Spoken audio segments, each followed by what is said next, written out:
Hola, hoy cumplo un año en Booktube, así que traigo un vídeo un tanto especial. Bienvenidos a Acabo de leer.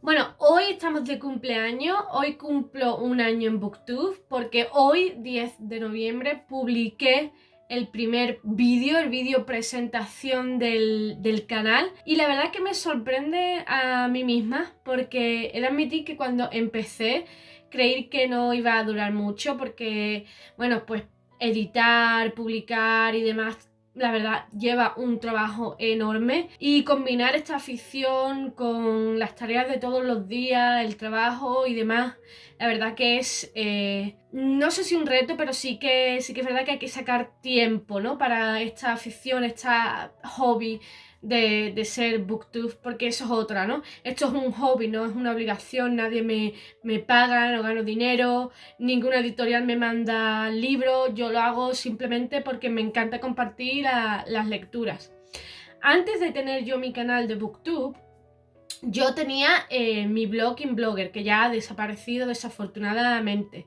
Y fue en el mundo blogger cuando yo conocí a los grandes booktubers que existen hoy día, pues Jan de Trotalibros, que yo lo seguía en su blog, y ya a partir de ahí fue dando con otros booktubers como era Magra, Raquel y Adrián, y fue a raíz de verlos a ellos cuando empezó a picarme la curiosidad y decir, ¿y si yo soy capaz? ¿Y si abro un canal? Y siempre estaba el easy, porque lo que era ponerme frente a la cámara me daba vergüenza, la verdad, ¿no? No sé, yo sentía una admiración por todos aquellos que se ponían delante de la cámara y hablaba. Y me daba mucha vergüenza que las personas cercanas a mí supieran un poco que yo tenía un canal de Booktube, no sé, tonterías, ¿no?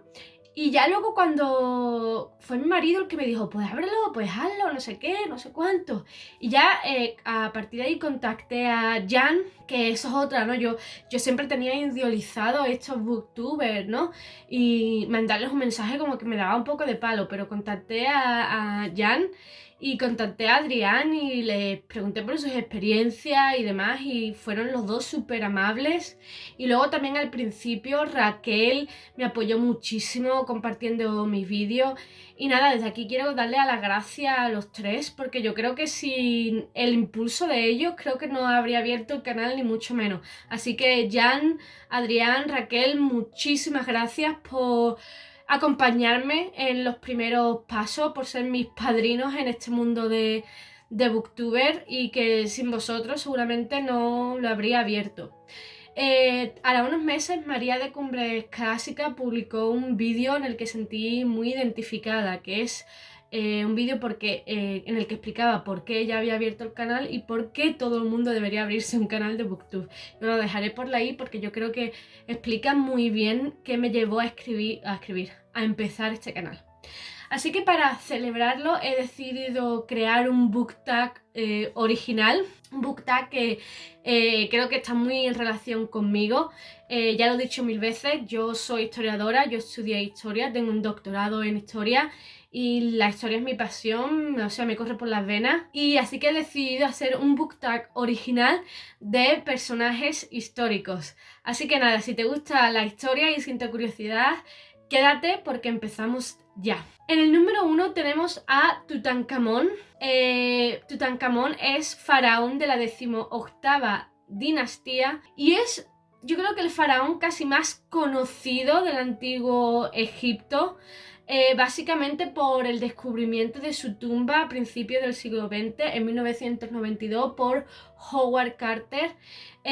Y lo espectacular de este descubrimiento es que la tumba estaba prácticamente intacta, entonces se conservaba todo lo que había en esa tumba. Además se han expandido rumores de la maldición de Tutankamón, etc. Entonces es muy popular. Tutankamón, quizás lo que no se sepa de él es que era hijo de Akenatón, el famoso faraón hereje que decidió cambiar toda la religión egipcia. Sin embargo, Tutankamón volvió a la antigua religión egipcia politeísta y se casó con su media hermana, que se llamaba, atenta, Angesenamun. Comenzó a reinar a los 8 o 9 años, pero su reinado fue bastante corto. Falleció de una manera inesperada, de ahí que su tumba fuera quizás menos extraordinaria que la de otros faraones, porque se tuvo que preparar de una forma rápida, y las causas de su muerte siguen siendo un tanto misteriosas. Lo que se sabe es que sano Tutankamón no estaba, pero sí que es verdad que las causas de su muerte siguen siendo motivos de debate en la egiptología. Así que relacionado con Tutankamón, yo propongo un libro con una muerte totalmente inesperada. Y yo, si tengo que mencionar aquí un libro en el que haya una muerte totalmente inesperada, sin duda alguna me quedo con Juego de Tronos, el primer libro de la saga de Canción Fuego y Hielo. Yo me he leído los dos primeros. El primero, cuando matan a cierto personaje, yo me quedé literalmente, bueno, no literalmente, figurativamente, muerta, ¿vale? No me lo esperaba. Seguro todo el mundo sabéis de qué personaje me refiero, pero cuando yo me leí el libro digo, esto no puede ser. Y fue ahí cuando me di cuenta que en esta saga del libro aquí no iban a sobrevivir, vamos, ninguno. Y bueno, desafortunadamente no seguí con la saga, pero sí que he visto la serie y esa muerte a día de hoy aún me sigue impactando. Personaje histórico número 2, aquí he elegido a Isabel la Católica. O sea, qué personajazo histórico. Mediados del siglo XV, nació en 1451 y murió en 1504. Isabel la Católica no estaba destinada a reinar. Ella sí que estaba en la línea, pero el que reinaba era su hermano Enrique IV, al que llamaban el Impotente. Pero como su nombre indica, que era impotente, la reina que estaba casada con Enrique IV, no recuerdo ahora mismo su nombre, al parecer no se quedaba embarazada. Entonces el siguiente en la línea de sucesión era el otro hermano de Isabel la Católica, que creo que se llama Juan, si no me equivoco. En fin, tras la muerte de su hermano Juan y las cuestiones de ilegitimidad de su sobrina Juana la Beltraneja, al final Isabel da un paso adelante y pide o reclama el trono o la corona. Obviamente esto no fue nada fácil, yo lo mencioné aquí con unas cuantas palabras, pero hubo mucho enfrentamiento y guerras envueltas, ¿no? Porque estaban los defensores de Juana la Beltraneja y estaban los defensores de Isabel la Católica. Su hermano Enrique IV se la quiso quitar de encima y quiso casarla con el rey de Portugal, pero Isabel fue muy inteligente y decidió que se casaría con Fernando de Aragón, y todo lo que es el matrimonio entre Isabel la Católica y Fernando de Aragón se planeó en secreto, hasta el punto de que Fernando tuvo que viajar de Aragón a Castilla disfrazado de campesino, y se casaron en secreto con una bula de cierto cuestionamiento legal, porque necesitaban una bula, pero se dice que esa bula había sido redactado por otro matrimonio y que la cogieron. En fin, hay muchos cuestionamientos con respecto a esa bula. ¿Qué puedo decir? Durante el reinado de Isabel la Católica se consiguieron pues lo que es la reconquista de la península, se descubrió América. Fue una gran estratega, porque desde el primer momento le dijo a Fernando: quieto, parado, yo soy reina de mi reino y tú eres rey de tu reino. Entonces fue una mujer muy inteligente, y falleció en 1504 después de haber dejado sus asuntos bastante claros, aunque bueno, ya se sabe que luego Fernando el Católico hizo un poco lo que le dio la gana. Para Isabel la Católica, lo que propongo es un libro con un personaje femenino absolutamente increíble, capaz de sobrevivir cualquier dificultad. Y aquí lo tengo claro. Elijo a Helen de The Tenant of Walford Hall.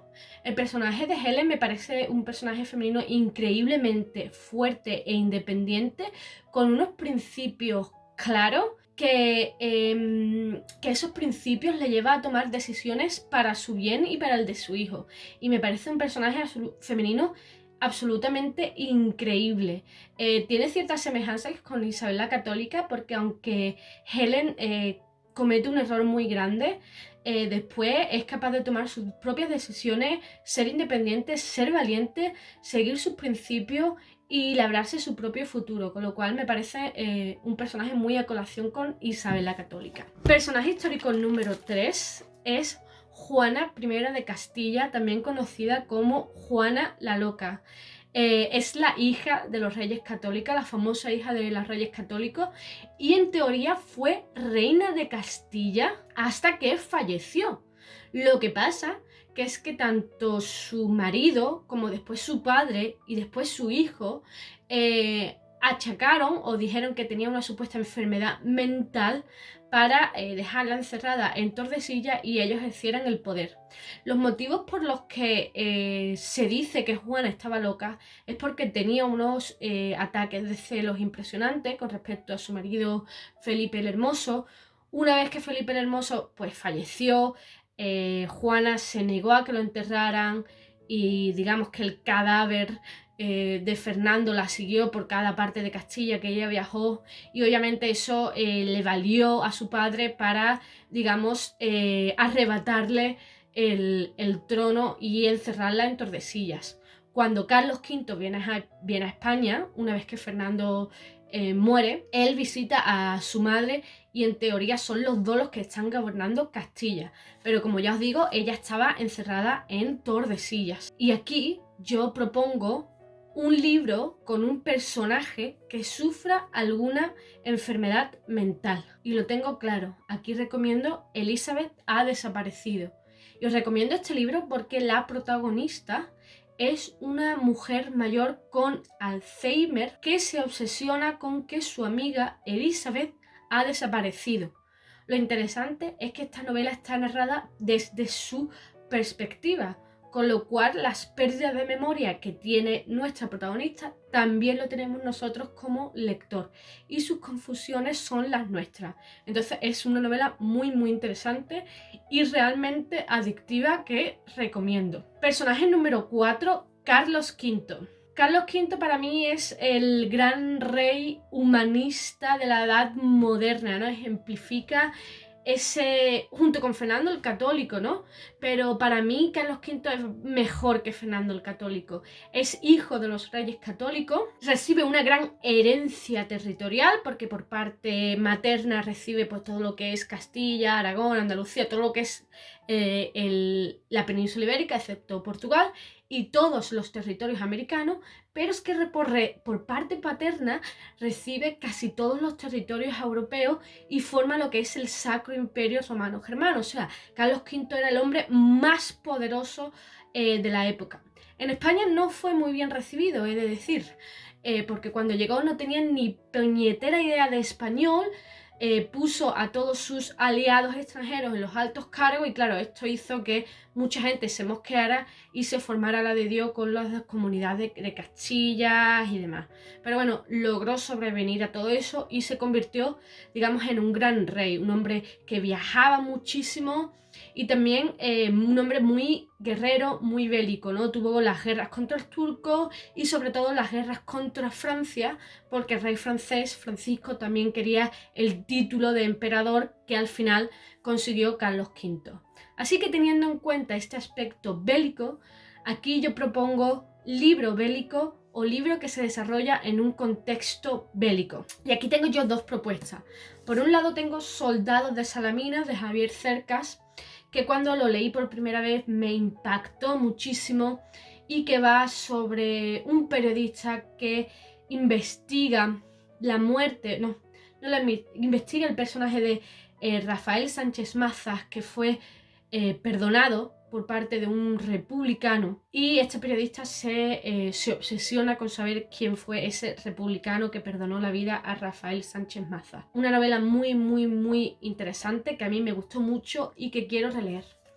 Y luego otra novela que no he leído pero que tengo muchas ganas de leer por culpa de Jan de Trotalibra, que es Incierta Gloria de Joan Sales. Él la recomienda muchísimo y yo quiero leerla antes de que termine el año. Personaje histórico número 5, Felipe II. para mí es mi rey favorito. Aquí cada uno pues es como es y yo tengo un rey favorito y es Felipe II. No es porque yo sea monárquica ni mucho menos, porque Felipe II la verdad que como persona deja mucho que desear, pero me parece un rey muy, muy interesante. Si bien su padre era guerrero, viajaba, hablaba multitud de idiomas, etc., Felipe era todo lo opuesto. No viajó, o sea, viajó lo justo y lo necesario. No hablaba ningún idioma excepto español y latín. Y al tío lo que le gustaba era estar en su oficina escribiendo normativos, dando vistos buenos, y es lo que a él le gustaba, que es lo que me gusta a mí, quedarme en mi casa y trabajar desde casa, ¿vale? Su reinado estuvo lleno de grandes escándalos. El gran escándalo fue el de Antonio Pérez, su secretario, que fue acusado de matar a Escobedo, que era secretario del hermanastro de Felipe II. Y ahí se montó la de Dios, hasta el punto de que Antonio Pérez acabó en Inglaterra y escribió un libro que dio origen a la famosa leyenda negra española.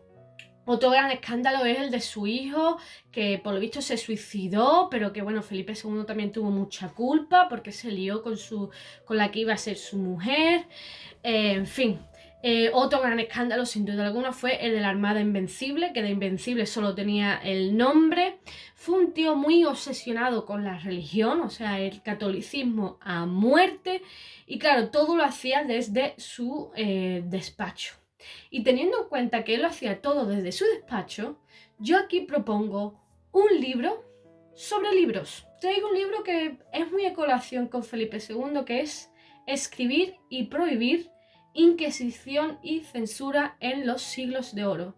Es un libro de historia, un ensayo histórico que habla cómo los libros fueron censurados por la Inquisición en el siglo de oro, por Manuel Peñas Díaz, que fue miembro de mi tribunal de tesis, por cierto.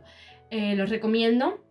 No es muy largo y es bastante ameno, así que lo recomiendo. Personaje histórico número 6. Como veis, de momento estoy muy edad moderna española y aquí traigo un personaje histórico no tan conocido, pero que debería ser muchísimo más conocido, que es Don Juan de Austria, hermanastro de Felipe II. Lo llamaban Jeromín cuando era pequeño, ¿vale? Era hijo de Carlos V y una de sus muchas amantes. Carlos V lo reconoció antes de morir y Felipe II pues lo tuvo que aceptar y comérselo con papas, pero Felipe II no le hizo ni puñetera gracia, porque Juan de Austria sí que era muchísimo más como su padre. Estuvo en la rebelión de las Alpujarras, estuvo en la batalla de Lepanto, ganó una gran popularidad y el hermano estaba que se arrancaba la... es que Felipe II no lo podía ni ver.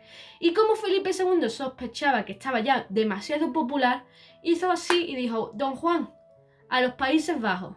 Y claro, en los Países Bajos, Don Juan de Austria no sobrevivió, murió, además le mataron al secretario y fue una manera de que Felipe II se lo quitó de encima.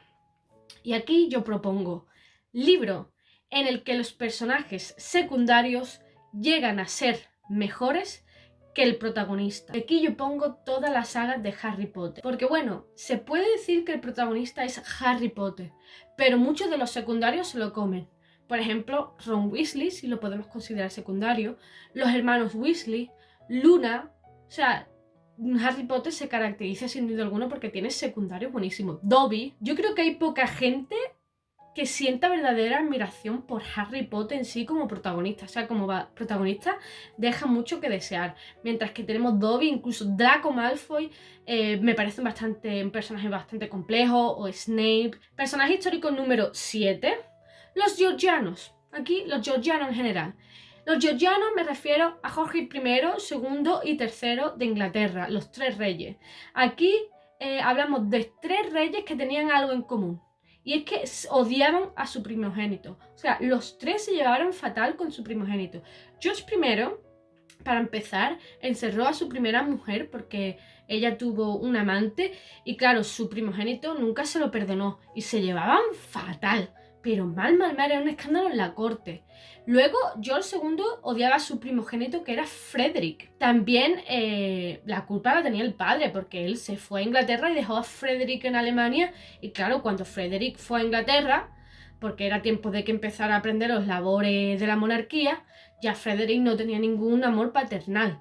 E incluso se llegaron a crear dos facciones políticas exageradas, ¿no? Y con George III pasó lo mismo, eran escándalo tras escándalo. Sin embargo, la época georgiana tuvo un gran florecimiento cultural, literario, etcétera, ¿no?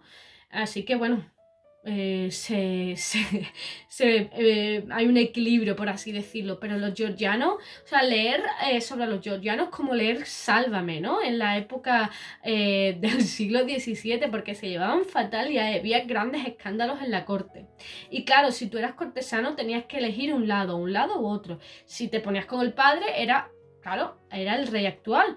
Pero claro, tenías que tener en cuenta que luego que si gobernaba el hijo, eso te podía afectar, ¿no? O sea que ser cortesana en la época georgiana creo que fácil no era. Aquí propongo un libro de saga familiar. Y hago un poco de trampa porque el siguiente libro no lo he leído. Y es la saga de los Forsyte de John Galsworthy, que no lo he leído, pero que Magrat Agostino lo recomienda mucho. Yo tengo todos los libros en este volumen.